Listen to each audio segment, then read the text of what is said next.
Hi hello welcome to my channel. ఎలా ఉన్నారు అందరూ? Hope you all are doing great. ఈరోజు నేను మీతో షేర్ చేయబోయేది ఒక simple and peaceful day in my life vlog అండి. ఎందుకంటే ఈరోజు వైకుంఠ ఏకాదశి కదా, సో ఒక చిన్న బ్లాగ్ స్టార్ట్ చేద్దామని స్టార్ట్ చేశాను. ఏకాదశి అంటేనే ఒక స్పెషల్ డేగా ఫీల్ అవుతాం కదా మనమంతా. టెంపుల్కి వెళ్ళడాలు, ఇంట్లో పూజ చేసుకోవడం, ఫాస్టింగ్ ఉండడం.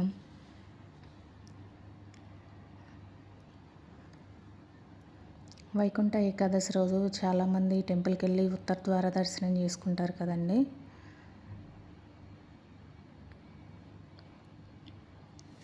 మాకు ఇక్కడ ఏంటంటే అలా ఉత్తర ద్వార దర్శనాలు అలా ఏమి ఉండవండి. నార్మల్గా టెంపుల్కి వెళ్ళి అంటే స్పెషల్గా ఈరోజు సహస్రనామార్చనలు, పారాయణాలు అలా చేస్తారు. ఆ టైంకి మనం వెళ్ళొచ్చు టెంపుల్కి. కాకపోతే ఈరోజు వీక్ డే కదండి, ఆఫీస్ ఉంటుంది. కొంచెం లేట్గా వెళ్దాం అనుకుంటున్నాం. మార్నింగ్ వెళ్ళినా ఎలాగో ట్రాఫిక్లో స్టక్ అయిపోతాము.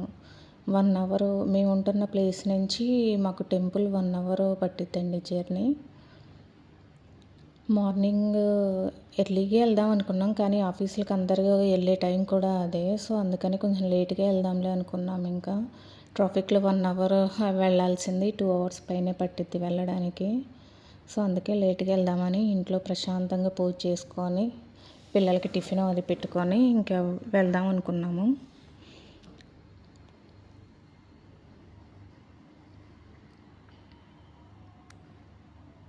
ఈరోజు ఉపవాసం ఉంటే ఈ ఇయర్ మొత్తంలో 21 ఏకాదశి ఉపవాసాలతో సమానం అంటండి ఈ ఒక్కరోజు ఉపవాసం.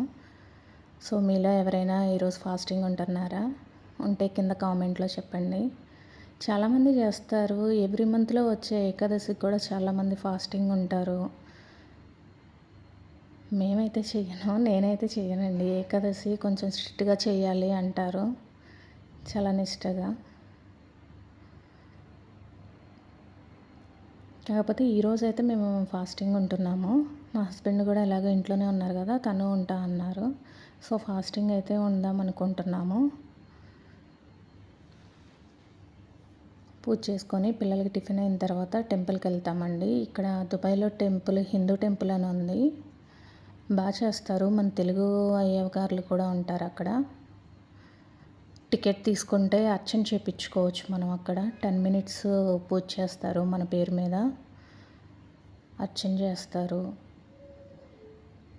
మీకు ఎలా ఉంటుందో కూడా నేను చూపిస్తాను. అంటే లోపల ఫోటోగ్రఫీ అది ఎలా లేదండి, బయట కుదిరినంత వరకు తీసి చూపిస్తా అండి మీకు.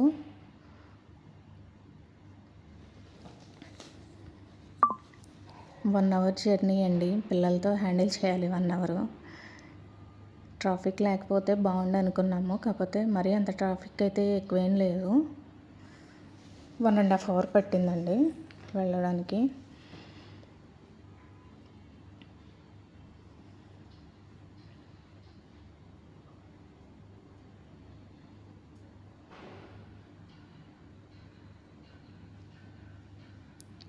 టెంపుల్కి అనగానే చాలా పాజిటివ్ ఫీలింగ్, ప్రశాంతగా ఏదో ఫీల్ అనిపిస్తుంది. మీరు అలానే ఫీల్ అవుతారండి టెంపుల్కి అయితే వెళ్తే? నాకెందుకో టెంపుల్కి వెళ్ళగానే చాలా ప్రశాంతంగా అనిపిస్తుంది, చాలా పాజిటివ్ వైబ్ ఉంటుంది. స్పెషల్ డేస్ రోజు ఇంకా ఎక్కువ. నార్మల్గా టెంపుల్కి వెళ్తేనే చాలా ప్రశాంతంగా ఉంటుంది. మనసులో ఇంకా ఏ ఆలోచనలు ఏమీ ఉండవు. అక్కడ ఉన్నంతసేపు ఎంత ప్రశాంతంగా అంటే అంత ప్రశాంతంగా ఉంటుంది. చూపంతా దేవుడి మీదే ఉంటుంది. ఎంతసేపు చూసినా తనివి తీరినంతసేపు అక్కడే ఉంటావు, అలానే చూస్తూ ఉండిపోతూ ఉంటాము. నాకైతే అలానే అనిపిస్తుందండి టెంపుల్కి వెళ్తే.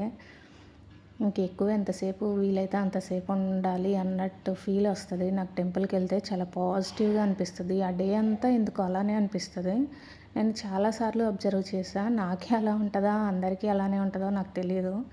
నాకు మాత్రం చాలా ప్రశాంతంగా, చాలా పాజిటివ్గా ఆ రోజంతా చాలా పీస్ఫుల్గా ఉంటుందండి. ఇక్కడ మా పిల్లలిద్దరూ ఆడుకుంటున్నారు కార్లో. 1 అవర్ జర్నీ కదా, వాళ్ళకి బోర్గా ఉంటుంది. కొంచెం సేపు అలా ఎంగేజ్ చేసాము.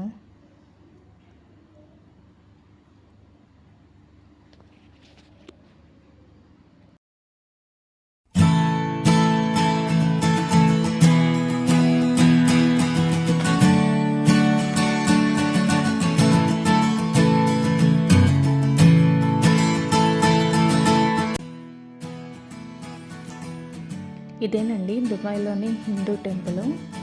బయట నుంచి షూట్ చేశాను. లోపల ఎలా చేస్తారో లేదో అని, బయట ఎలా ఉంటుందో అనేది చూపిస్తున్నానండి. ఇది కమ్యూనిటీ హాల్ అండి, టెంపుల్లోనే ఉంటుంది. అంటే ఇక్కడ రోజు పారాయణాలు అవి చేస్తూ ఉంటారు. లలిత సహస్రనామ పారాయణం, విష్ణు సహస్రనామ పారాయణం, సుందరాకాండ, అంటే ఎవ్రీడే ఇలా ఉంటాయి కదండి. మండే శివుడికి, ట్యూస్డే ఆంజనేయ స్వామికి అలా.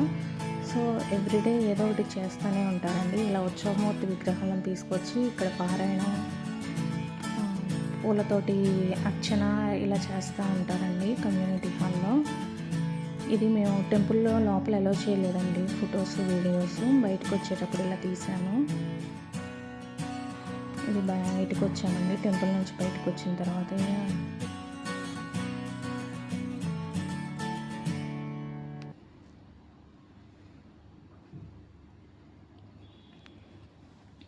అంతేనండి. ఈ బ్లాగ్ ఇంతటితో ఎండ్ చేస్తున్నాను. ఐ హోప్ ఇది మీకు నచ్చిందనే అనుకుంటున్నాను. ఈ చిన్న బ్లాగు నచ్చితే తప్పకుండా లైక్ చేయండి. Thank you so much for watching. See you in my next vlog. Happy Vaikuntha Ekadashi to all of you. Thank you. Bye.